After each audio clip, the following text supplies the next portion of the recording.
Hi everyone, नमस्ते। स्वागत है आप सबका मेरे चैनल मेडिकल साइंस हिंदी में। और आज का हमारा टॉपिक है कैरियोटाइप। और कैरियोटाइप क्या होता है? बेसिकली एक इंसान के क्रोमोसोम की तस्वीर होती है। उसमें एक इंसान में क्रोमोसोम्स कैसे हैं, कितने नंबर में है, ठीक है, उनका आकार क्या है, तो ये सब हम इस कैरियोटाइप के ज़रिए जानने को मिलता है। सो बेसिकली उसकी नंबर क्या है, आकार क्या है, शेप क्या है, ये सब इस कैरियोटाइप में शामिल होता है। और ये कैरियोटाइप करने का पर्पस होता है कि कोई जेनेटिक समस्या अगर हो किसी इंसान में तो वो हमें आइडेंटिफाई करने में मदद मिलती है। ठीक है, तो जैसे कि आप देख सकते हैं राइट साइड में ये क्रोमोसोम्स हैं, क्रोमोसोम्स की जोड़ियां हैं। ठीक है, ये एक क्रोमोसोम है और ये एक क्रोमोसोम है, ये एक जोड़ी है। इस तरह से हमारे पास 22 जोड़ियां हैं। और एक जोड़ी है जो एक्स एंड वाई, जो बेसिकली बच्चे के जेंडर को डिसाइड करती है। यहाँ पे जो आप कैरियोटाइप देख रहे हैं ये नॉर्मल मेल की कैरियोटाइप है। ठीक है, हम देखेंगे आगे, इसको एक्सप्लेन करेंगे।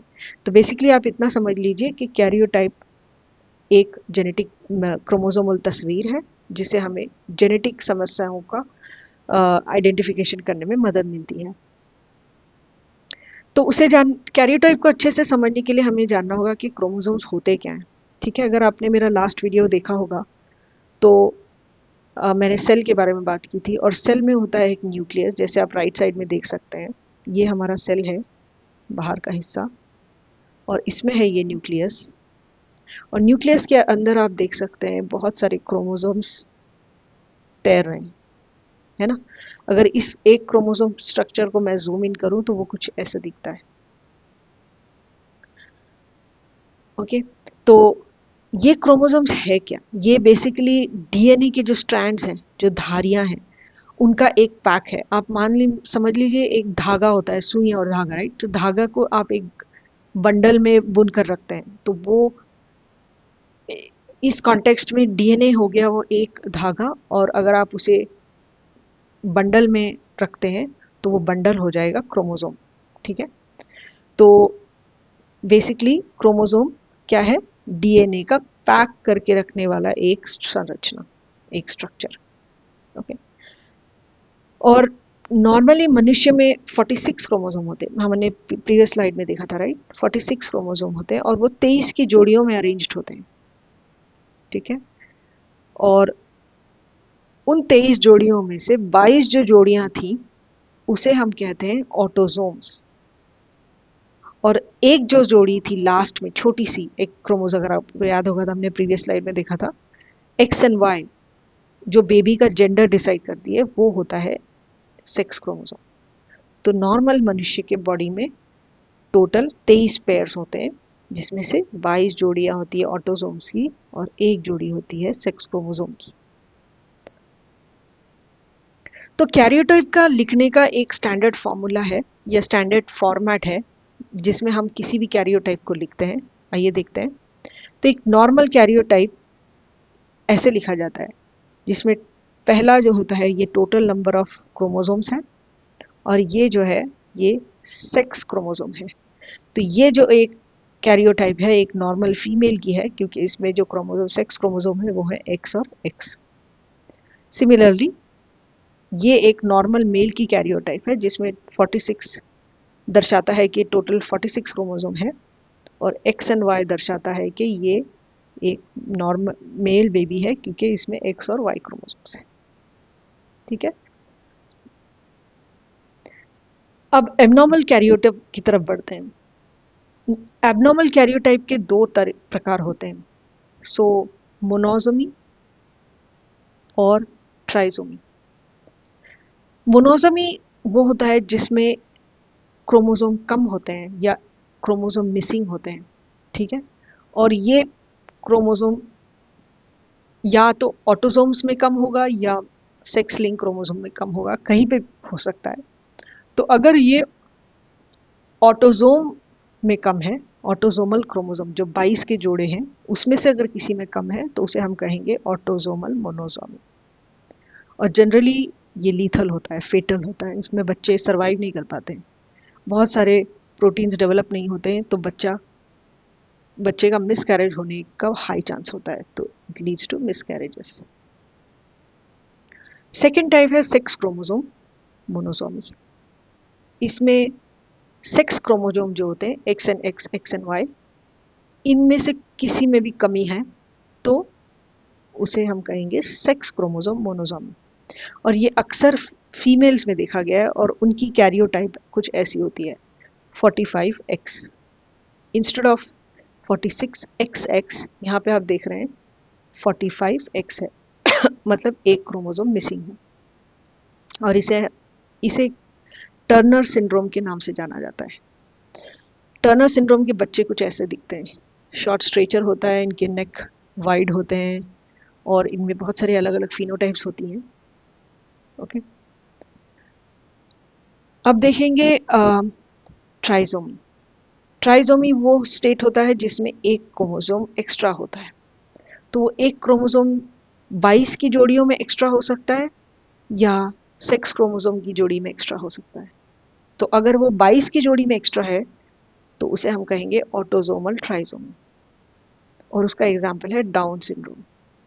ओके, और उसका कैरियोटाइप हम कुछ ऐसे लिखते हैं 47, मतलब 46 के बदले 47, एक क्रोमोसोम एक्स्ट्रा है, और वो ऑटोसोमल क्रोमोसोम में है क्योंकि इसका सेक्स लिंक क्रोमोसोम नॉर्मल है, XX, ये फीमेल है, राइट।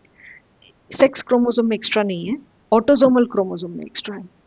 और वो कौन से नंबर की जोड़ी पे है? वो बेसिकली 21 नंबर की जोड़ी पे एक्स्ट्रा क्रोमोसोम, मतलब 21 नंबर की जो जोड़ी है उसमें 2 क्रोमोसोम के बदले 3 क्रोमोसोम है। ठीक है, तो ये हो गया आपका फीमेल जिसको डाउन सिंड्रोम है, उस फीमेल की कैरियोटाइप।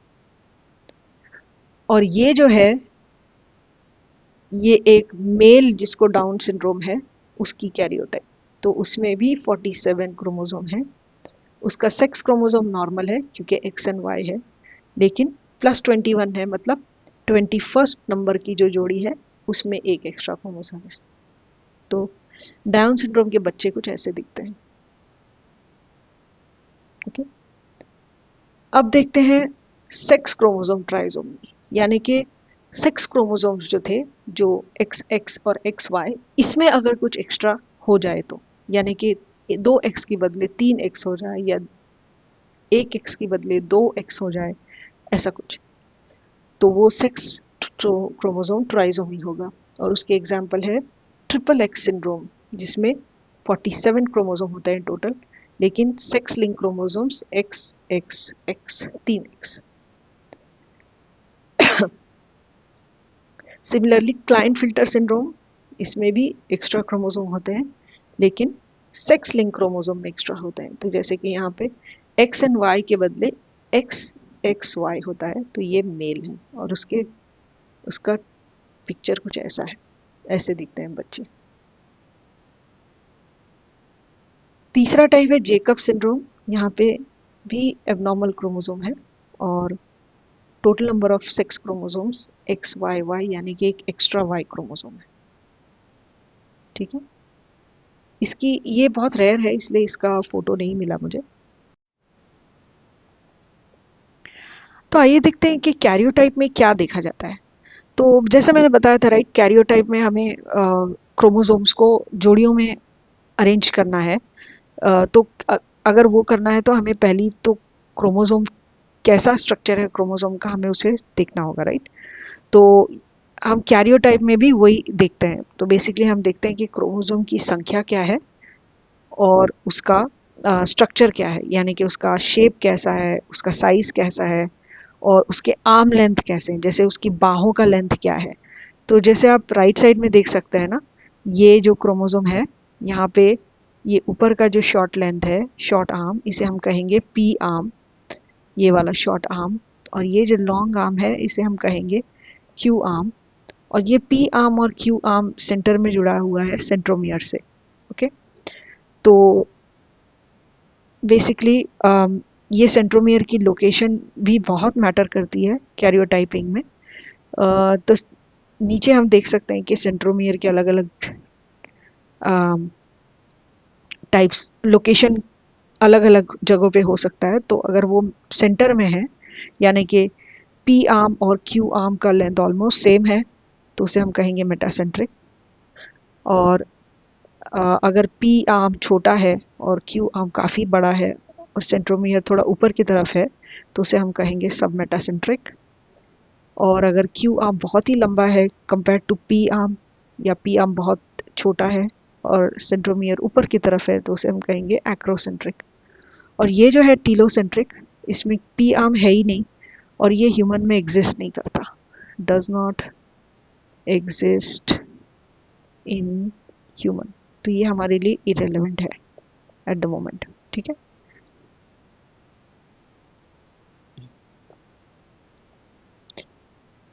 और हम देखते हैं कैरियोटाइप में बैंडिंग पैटर्न, राइट। तो जैसे मैंने आपको बताया था कि डीएनए में जो है वो नाइट्रोजनस बेस होते हैं पेयर्स में, जोड़े में। एडेनिन थाइमिन का एक जोड़ा होता है और साइटोसिन ग्वानिन का एक जोड़ा होता है। तो ये जो नाइट्रोजनस बेस हैं, जब इन पे डाई पड़ता है तो ये एक तरह के लाइट और डार्क बैंड्स तैयार करते हैं इस क्रोमोसोम पर। नेक्स्ट स्लाइड में हम देखेंगे। तो बेस्ड ऑन दैट बैंड्स हमें कंप्यूटर की मदद से हमें उसका जोड़ा फाइंड करने में बहुत मदद मिलती है। तो ये हम करते हैं कैरियोटाइप में। और लास्ट है, हम पता करते हैं कि डिलीशन, डुप्लीकेशन, ट्रांसलोकेशन, यानी कि कोई डीएनए का कोई पार्ट डिलीटेड है, या अगर कोई पार्ट डुप्लीकेट हुआ है, या कहीं पे कोई ट्रांसलोकेशन हुआ है, आ, इस क्रोमोसोम का कोई पार्ट कहीं यहाँ होने के बदले कहीं और लगा हुआ है। तो ये सब हम इस कैरियोटाइप के जरिए आइडेंटिफाई कर सकते हैं। तो देखते हैं एग्जांपल्स कुछ डिलीशन, डुप्लीकेशन और ट्रांसलोकेशन के। तो पहला एग्जांपल हम देखेंगे क्राइडू चैट सिंड्रोम। ठीक है, ये वो सिंड्रोम है जिसमें क्रोमोसोम नंबर 5 पे जो पी आर्म होता है, या तो वो मिसिंग होता है या वो पार्टली डिलीटेड होता है। ओके, तो अगर ये क्रोमोसोम नंबर 5 पे पी आर्म डिलीटेड है या मिसिंग है, तो उससे ये सिंड्रोम हो सकता है, क्राइडू चैट सिंड्रोम। और इस सिंड्रोम में बेबी जब पैदा होता है तो वो एक बिल्ली की तरह, कैट की तरह रोता है, इसलिए ये फ्रेंच नाम है क्राई डू कैट। इसका इंग्लिश ट्रांसलेशन है क्राई लाइक कैट। तो बेबी जो है ना वो कैट की तरह रोने लगता है और उसमें कुछ कुछ डिफॉर्मिटीज भी होती हैं। तो ये है एक डिलीशन का एग्जाम्पल, जिसमें क्रोमोसोम पे जो जीन है वो अगर मिसिंग या डिलीटेड है तो ये सिंड्रोम हो सकता है। नेक्स्ट है डुप्लीकेशन। तो डुप्लीकेशन का एग्जाम्पल हम लेंगे चारकोट मैरी टूथ डिजीज, जिसमें जो क्रोमोसोम नंबर 17 है उसके जीन सेगमेंट या तो डुप्लीकेट होते हैं बेसिकली। तो यानी कि वो सेगमेंट जो है वो 2 बार तैयार हो जाता है, तो उसके 2 कॉपीज होते हैं बॉडी में, तो उसकी वजह से ये चाकोट मरी टूथ डिजीज हो सकता है। और तीसरा एग्जांपल हम ले रहे हैं ट्रांसलोकेशन का। इसमें 2 क्रोमोसोम के बीच में ट्रांसलोकेशन हो सकता है, मतलब अनयूजुअल अरेंजमेंट ऑफ सेगमेंट्स। मतलब ये सेगमेंट 14 नंबर के क्रोमोसोम पे होना चाहिए था, तो वो 13 नंबर पे है, और वाइस वर्सा ऐसा। तो वो हो गया ट्रांसलोकेशन का एग्जांपल। और उसकी वजह से कुछ वेरियस काइंड्स ऑफ लिम्फोमा भी हो सकते हैं। लिम्फोमा मतलब कैंसर्स। तो ये 3 एग्जांपल्स हो गए। तो बैंडिंग पैटर्न जो मैं बता रही थी आपको, ये है एक क्रोमोसोम का स्ट्रैंड, और इसमें आप देख सकते हैं ये लाइट डार्क बैंड्स हैं, राइट। तो जब इस क्रोमोसोम पर डाई पड़ता है तो ये ऐसे तरह के लाइट बैंड्स, डार्क बैंड्स बनाते हैं। और ये लाइट डार्क बैंड्स हम कंप्यूटर की मदद से इस लाइट डार्क बैंड्स के ज़रिए से इसका जोड़ा निकालते हैं ढूंढ के, राइट। और हर क्रोमोसोम का बैंड पैटर्न अलग होता है। तो based on the banding pattern हम उन्हें एक पेयर में अरेंज कर सकते हैं, जैसे नंबर 1, नंबर 2, नंबर 3, राइट। पहले स्लाइड में हमने देखा था।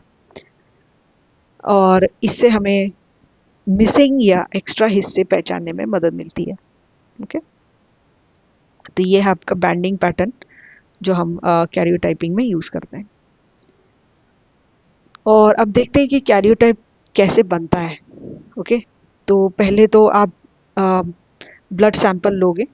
अ, एक ब्लड सैंपल लिया जाता है, फिर उसमें से कुछ सेल्स निकाले जाते हैं, जैसे कि WBC, राइट।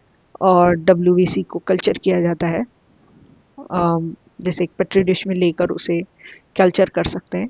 और मेटाफेज सेल डिवीजन का एक फेज है, इस स्टेज में सेल्स को डिवाइड होने से रोका जाता है। और ऐसा क्यों करते हैं? क्योंकि मेटाफेज में क्रोमोसोम्स जो है बहुत स्प्रेडेड होते हैं। जनरली क्रोमोसोम्स जैसे बहुत पैक्ड होते हैं, ठीक है, बहुत पैक्ड होते हैं, तो इनको स्टडी करने में बहुत प्रॉब्लम होती है। बट मेटाफेज, अगर आपने देखा होगा मेरा प्रीवियस वीडियो सेल डिवीजन का, उसमें दिखाया था मैंने मेटाफेज में ये न्यूक्लियस अगर है, ये सेल है, ये न्यूक्लियस है, और यहाँ पे जो क्रोमोसोम्स है वो बहुत हल्के से ऐसे लूजली पैक्ड होते हैं, क्योंकि ये डिवीजन के लिए रेडी हो रहा है, राइट। तो इस स्टेज में अगर आप रोक देंगे सेल डिवीजन को, तो आपको क्रोमोसोम्स को आइडेंटिफाई करने में बहुत हेल्प होती है। ओके, तो उसे मेटाफेज में रोका जाता है, फिर उसे माइक्रोस्कोप में उसकी तस्वीर ली जाती है और कंप्यूटर के ज़रिए उसके जोड़े बनाए जाते हैं, ठीक है, जोड़ियों में अरेंज किया जाता है। तो जैसे ये एक एक्चुअल DNA मेडिकल स्क्रीन है। यहाँ पे आप राइट साइड में जो देख रहे हैं ये वाला स्ट्रक्चर, यहाँ पे आप देख रहे हैं light bands, dark bands, right, ये वाला स्ट्रक्चर, ये क्रोमोसोम का लाइट डार्क बैंड्स है। और यहाँ पे जो आप देख रहे हैं ये वाला DNA शॉर्ट सीक्वेंस, ये बेसिकली DNA के nitrogenous base to base pairing कर रहा है, और इसका छवि हमें दिखा रहा है यहाँ पे, ठीक है। इसमें हम ज़्यादा डीप में नहीं जाएंगे, ये जस्ट आपके रेफरेंस के लिए। और ये दोनों स्टडी करने के बाद यहाँ पे इसका कैरियोटाइप तैयार हो रहा है स्क्रीन पर, मतलब क्रोमोसोम्स को जोड़ियों में अरेंज किया जा रहा है। तो कैरियोटाइप क्यों किया जाता है? कैरियोटाइप करते हैं हम डिजीज़ को की जांच करने के लिए, जैसे अगर डाउन सिंड्रोम है या एडवर्ड सिंड्रोम है या पटॉ सिंड्रोम है, उसकी जांच के लिए। और हम करेंगे टर्नर सिंड्रोम है यानी क्लाइनफिल्टर सिंड्रोम है, बेसिकली कोई भी जेनेटिक प्रॉब्लम है नहीं। प्लस हम कैंसर सेल्स को भी आइडेंटिफाई करने में इसकी मदद ले सकते हैं। ओके, और इनफर्टिलिटी और रिकरेंट मिसकैरेजेस क्यों हो रहे हैं किसी औरत में, है ना, बार बार बच्चा गिर जा रहा है और डेवलप नहीं हो पा रहा है, तो अगर हम जेनेटिक कैरियोटाइपिंग की मदद लें तो उस जेनेटिक प्रॉब्लम्स आइडेंटिफाई कर सकते हैं। और अगर कोई बच्चे में एबनॉर्मलिटी होने वाली है, यानी कि कोई हार्ट प्रॉब्लम हो सकता है या कोई किडनी प्रॉब्लम हो सकता है, ये कंजेनिटल एबनॉर्मलिटी, मतलब पैदाइशी एबनॉर्मलिटीज़ अगर कोई है तो वो आइडेंटिफाई करने में मदद मिलती है। और लुकेमिया यानी कि ब्लड कैंसर जैसे बीमारियों की भी जांच कर सकते हैं। तो बढ़ते हैं क्वेश्चंस की तरफ। एग्जाम में आपको क्या क्या क्वेश्चन पूछा जा सकता है कैरियोटाइपिंग को लेकर। ओके, तो सबसे पहला क्वेश्चन है, in which stage of cell division is karyotyping carried out? इसका आंसर कोई बता सकता है? ओके, तो आंसर है मेटाफेज। क्यों मेटाफेज? क्योंकि इसमें क्रोमोसोम्स जो हैं वो बहुत लूजली पैक्ड होते हैं, तो उससे कैरियोटाइपिंग में बहुत हेल्प मिलती है। Loosely packed. Okay, second question, how are the chromosomes arranged? They are arranged in homologous pairs. Homologous मतलब जैसे मैंने बताया था आपको, राइट, बैंडिंग करते वक्त वो बैंड्स बनाता है, लाइट डार्क बैंड्स। तो अगर वो एक ही तरह के बैंड्स दो क्रोमोसोम में, तो कंप्यूटर जो है वो उनको पेयर कर देता है। और बेसिकली वो होमोलोगस यानी कि वो एक ही तरह के ट्रेट के लिए जीन कैरी करते हैं बेसिकली, ठीक है। तो वो होमोलोगस पेयर्स हो गया इसका answer. Number 3, how many pairs of autosomal and sex-linked chromosomes are present in normal karyotype?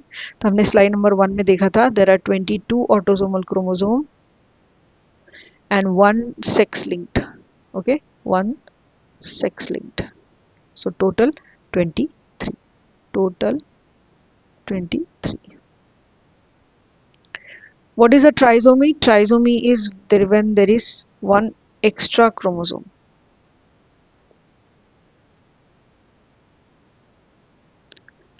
Okay. And then what is monosomy? When there is one missing chromosome. Missing chromosome. What is the purpose of karyotyping? Basically आपको genetic abnormalities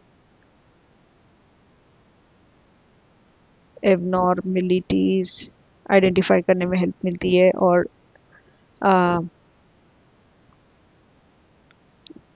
या basically वही congenital abnormalities identify करने में मदद मिलती है. Question number 7, what type of disorders can be diagnosed using karyotyping? Same, Downs syndrome, Turner syndrome, Klinefelter syndrome, leukemia,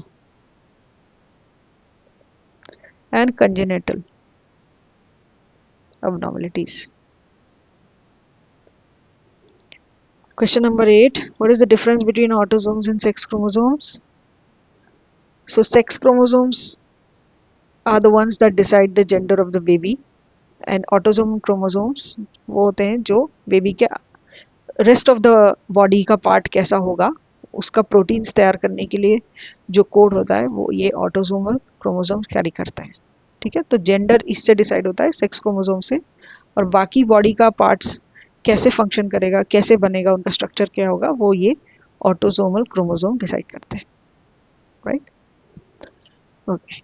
Question number 9, what sample types can be used to obtain chromosomes for karyotyping? So you can use blood culture, even amniotic fluid, है ना, जो पेट में जब बच्चा होता है तो वो जिस फ्लूइड से सराउंड होता है उसे हम amniotic fluid करते हैं, तो वो फ्लूइड्स भी हेल्प कर सकता है हमें karyotyping के लिए. Okay. Why are chromosomes stained in karyotype? Because it creates light dark bands which helps in finding the banding pattern, है ना, finding the banding pattern to carry out karyotyping.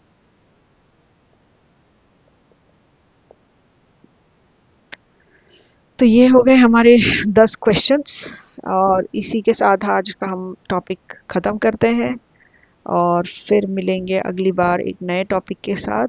तब तक के लिए धन्यवाद. जय हिंद.